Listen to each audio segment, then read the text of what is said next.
আমি এখানে রান্নায় চলে আসলাম। এখানে আমি এই যে রুই মাছ খুব ভালো করে ধুয়ে লবণ আর হলুদ মাখিয়ে নিয়েছি। এখন এই যে তেল দিয়ে দিয়েছি, ভেজে নেব। আর এখানে আমি যে কচু কেটে ধুয়ে রেডি করে নিয়েছি। আমি ঢেঁড়স ভাজি করব আর কচু দিয়ে আর রুই মাছ দিয়ে রান্না করব। আসসালামু আলাইকুম, কেমন আছেন আপনারা? আশা করি ভালো আছেন। আমরাও আলহামদুলিল্লাহ সুস্থ আছি, ভালো আছি।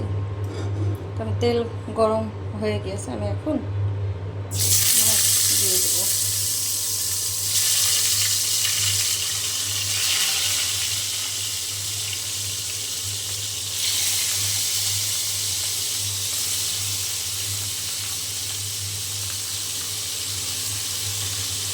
আর মাছের পিস আমি সবসময় বড় বড় করে কাটাই নিয়ে আসি।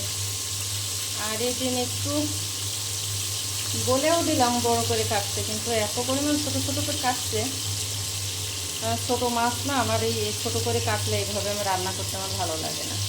বড় বড় পিস হবে মাছের, রান্না করব, দেখতেও ভালো লাগে। তো মাছ আমার এক পাশ ভেজে নেওয়া হয়ে গিয়েছে। আমি আর এক পাশে উল্টে দিলাম, একটু কড়া করেই ভেজে নিলাম, না হলে মেয়েরা খাবে না, এমনি খেতে চায় না। আর ভাজা না ভালো হলে তো খাবেই না।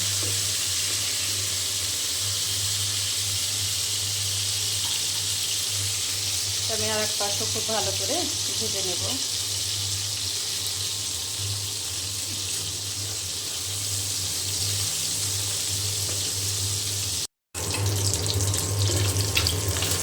তোমার মাছ সব ভেজে নেওয়া হয়ে গিয়েছে। আমি এখন ভেজে উঠিয়ে নেব।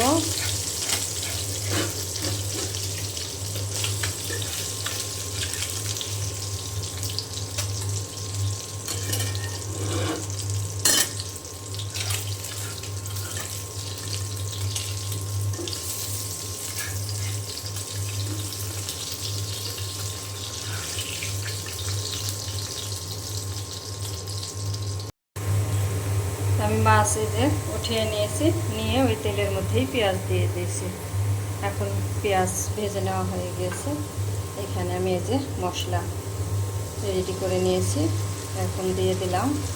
এখানে আছে হলুদের গুঁড়া, ধনিয়া গুঁড়া, মরিচের গুঁড়া, স্বাদ মতো লবণ, আদা বাটা, রসুন বাটা আর জিরা বাটা। আমি মশলার বাটিটা ধুয়ে একটু পানি দিয়ে দিলাম। মশলাটা খুব ভালো করে কষিয়ে নেব। তারপরে মশলা কষানো হয়ে গেলে আমি এখানে কচু দিয়ে দেব। তারপর মশলা কষিয়ে নেওয়া হয়ে যাওয়ার পরে আমি এখানে যে কচু দিয়ে দিয়েছি। এখন কচু ভালো করে মশলার সাথে কষিয়ে নেব।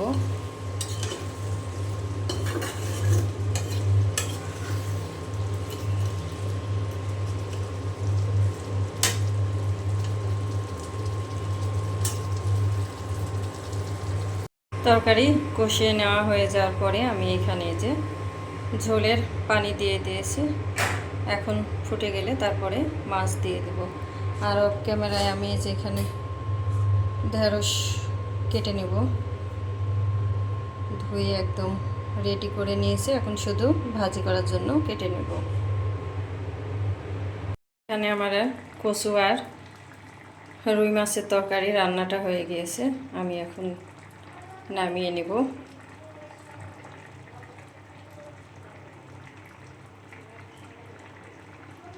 আমার তরকারি রান্না হয়ে গিয়েছে, এই যে বাটিতে বেড়ে নিয়েছি। তো ঢেঁড়স ভাজি করব। ঢেঁড়স ভাজি করার জন্য এখানে কাঁচামরিচ আর পেঁয়াজ দিয়ে দিয়েছি। তো ভেজে নেওয়া হয়ে গিয়েছে। আমি এখন এই যে ঢেঁড়সটা দিয়ে দিলাম।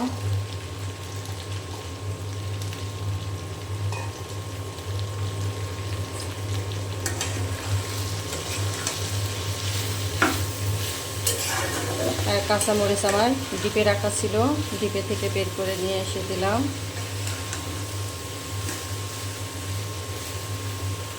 ফ্রোজেন করে রেখেছিলাম প্রায় 1.5 কেজি মতো কাঁচামরিচ। এখন কাঁচামরিচের অনেক দাম, তো এখন বের করে খাওয়া হচ্ছে। আর গ্রামে গেলে আমার আব্বা লাগিয়েছে কাঁচামরিচ, আমাদের নিজেদের জমিতে আছে, ওইখান থেকে মাঝে মধ্যে নিয়ে আসা হয়, আবার যদি যায় আবার নিয়ে আসবো। তো এখন এটাই খাচ্ছি। আমি অল্প পরিমাণে হলুদের গুঁড়া আর স্বাদ মতো লবণ দিয়ে দিলাম।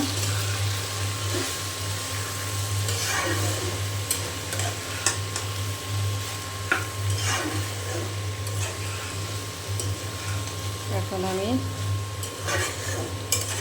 নেড়ে ছেড়ে দিলাম, দিয়ে এখন ভাজিটা করে নেব।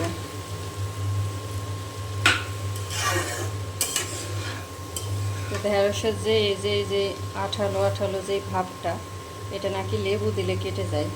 তো আজকে আমি লেবু দিব।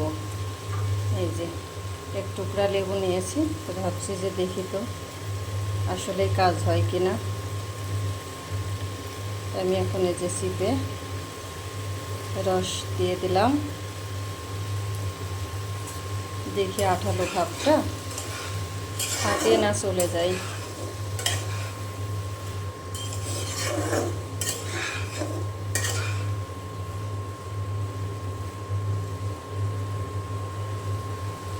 তো আমি আপুকে দেখেছিলাম এইভাবে রান্না করতে, তা আপুর চ্যানেলের নামটা আমার মনে নাই। এইভাবে লেবু চিপে দিতে দেখেছিলাম, তা আজকে আমি দিলাম, দেখি কি অবস্থা। আঠালো এই কাজ হয়েছে, তো এই যে মনে হচ্ছে লেবুতে আঠালো ভাবটা তো চলে গিয়েছে, একদম ঝরঝরা হয়ে গিয়েছে। অল্প একটু লেবু চিপে দিলাম, আর একদম আঠালো যে ভাবটা সেটা যে চলে যেয়ে একদম ঝরঝরা হয়ে গিয়েছে। দেখুন আঠালো এই ভাবটা কিন্তু আর নাই।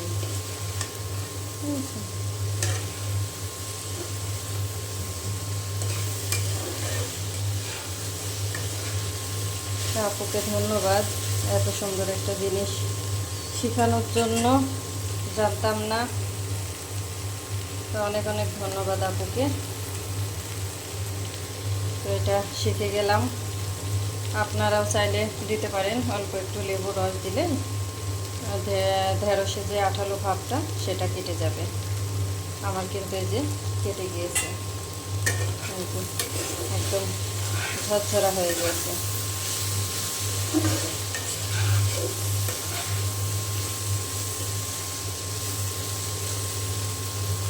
তো সবার কাছ থেকে সব কিছু শেখার আছে। আমি যে সব কিছু পারবো তাও না, আর অন্য কেউ যে সব কিছু পারবে সেটাও না। সবার কাছ থেকে সব কিছু শেখার আছে, শেখার কোনো শেষ নাই, মানে শিক্ষার কোনো শেষ নাই আর কি, শেখার কোনো শেষ নেই। এটা একটা সুন্দর জিনিস, এই যে শিখে গেলাম, শিখে নিলাম আর কি, আর আপনাদের সাথেও আমি শেয়ার করলাম যে আপনাদেরও উপকারে আসে।